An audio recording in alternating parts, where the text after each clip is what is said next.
Hi, everyone. So, welcome to the Huddle Care mock community time. Thank you to all the actors. So, these are all just people that are pretending to be typical members in the Huddle Care community to establish what our community time is typically like.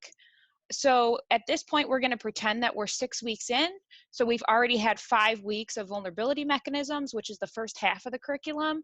And they've also done reading about the response mechanisms. So they have some sense of the second half of the curriculum, but we haven't specifically talked about it. So in the first half of community time, we talk about what we're proud of this week, and people have a chance to kind of encourage each other before we move into more of a lecture form in the community time, where this week we'd be focusing specifically on experiential avoidance. So kicking us off, we'll just talk about what we're proud of this week. Yeah, I can go. So I have perfectionism as a vulnerability mechanism that makes me pretty irritable both at home and at work. Um, and right now it's the hardest at work. So I'm a healthcare provider, and I was replaying this week how I've been treating my patients over and over again. And it was a total throwback because I haven't engaged in that type of replay in months. So I was proud that I was able to curb it over the weekend and yesterday, but I don't really know why it just like suddenly got better. Yeah, I'm happy to hear that you've gotten some relief from that replay lately. But I wonder, I know last week we had talking about how you had the flu and then you were also like having your period or coming off your period. It seems like last week you were really sensitized. Do you remember kind of talking about sensitization and anything that you did in response to it? Yeah, I think that makes sense. And we did talk about that last week. So I mean, I remember being super tired at the tail end of last week, Thursday and Friday. So I just kind of gave myself the ability to sleep. And I had plans and decided to cancel them, which was an exposure for me. I hate canceling plans, but I actually did feel a lot better after getting that rest. Great. Yeah. So it sounds like despite a lot of work that you've done lately, like anxiety sensitivity is just a mechanism that's really biologically um, relevant for you. And so this idea that every once in a while, if you get sensitized by being sick or other stressors, like that your OCD it can come back, and that stickiness of your mind can come back. Mhm. So it sounds like you really took care of yourself. That's great. Go ahead. Yeah, I can go next. So mine's really just about family stuff. Um, as you guys know, um, I obviously deal with a lot of contamination fears. And so I think this week, like my mechanism was really like uncertainty and how that's really a trigger for me. I'm always worrying about like, is my family going to get sick? And now with this pregnancy and I'm due in like a week and not knowing like when it's coming, um, and how this baby is going to be affected by all these germs. Um, I really have been like trying to practice. So one thing I did this week was I decided to like go eat outside every day, and in at my worst, I would never go in public place. So that was really, I feel like, a great step for me. And then I've also talked to my husband about, when we do deliver, that he's going to really be my guide, him and my mom, of just like, said if they think like visitors can come, or that, not obviously not someone who has the flu or someone who's super sick, but, just our normal family will be able to like see the baby after. And I want them to be a part of the experience. And I think the OCD in me like would completely not allow that and be by myself for months. But yeah, I think I'm trying to be aware of it and know that like this is a stressful time for me, and that like I might start focusing on this, but I'm hoping not to, and like using my husband and my mom as kind of my guide for that. Yeah, I can understand why you feel really proud about that decision. Does anybody have any feedback for Katie about that? Next, it's a really To say that it's really inspiring to hear Katie talk about that, because I'm pregnant too, and I have more OCD about my health and the health of the baby than contamination per se. Like, instead of avoiding germs, I check my heart rate and discharge daily and stuff like that. But I'm really proud because I only called my mom for reassurance once per day this week, and I didn't call my doctor at all. And I also noticed that at one point I was counting how many times the baby kicked every hour, just to make sure that he's still alive and kicking. And I stopped doing that too. So Katie, you mentioned about doing that, right?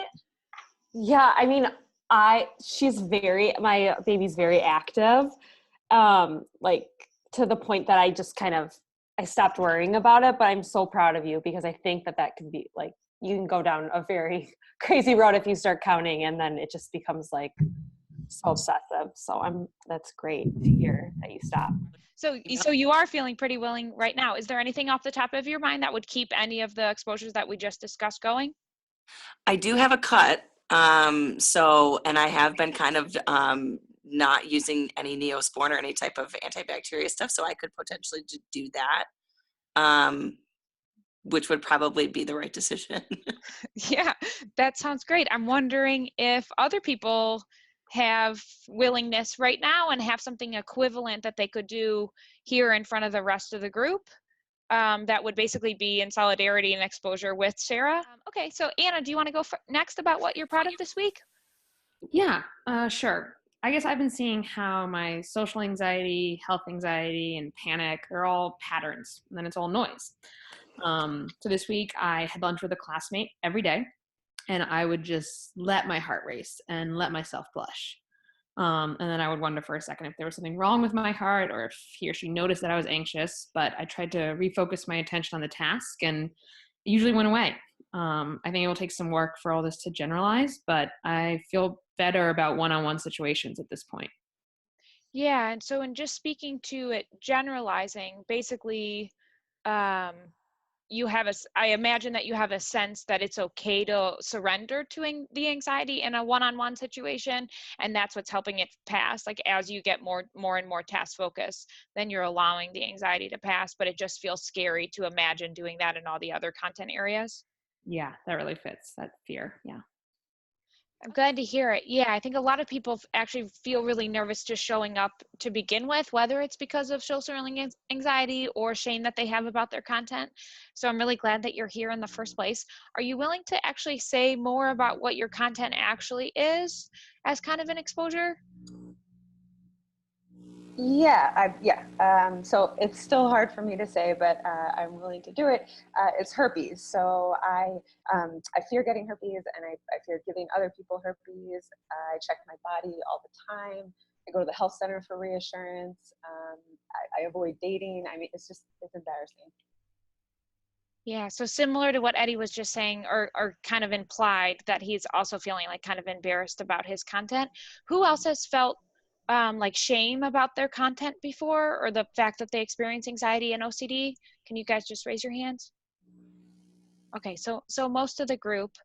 And as you recognize that it's kind of like shame that can like sensitize your body and keep your anxiety going, what's it like to actually do the exposure of describing what the content is? So it's still challenging, but it seems to get easier every time.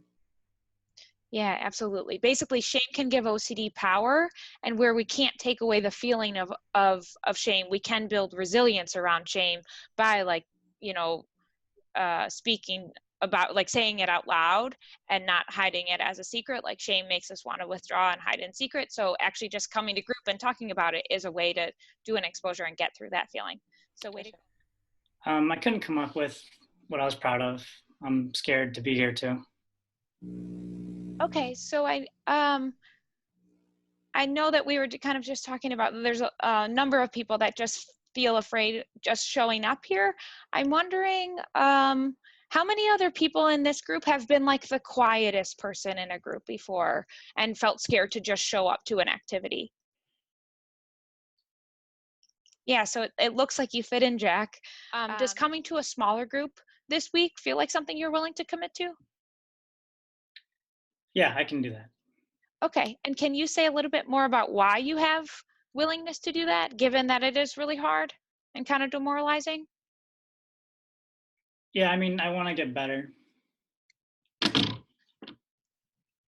Okay. And I know actually that your OCD is as smart as you are, but you've also overcome so many other OCD content areas. Do you want to say anything about the process of getting better so far, even though this particular content is still really hard for you? Yeah, I mean, I just have dread all the time. So I'm gonna show up on Thursday. Okay. I'm glad to hear it. Does anybody have any reactions to what Jack's saying?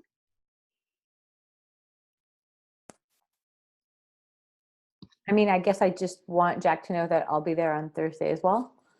Yeah, same here. You should definitely come on Thursday.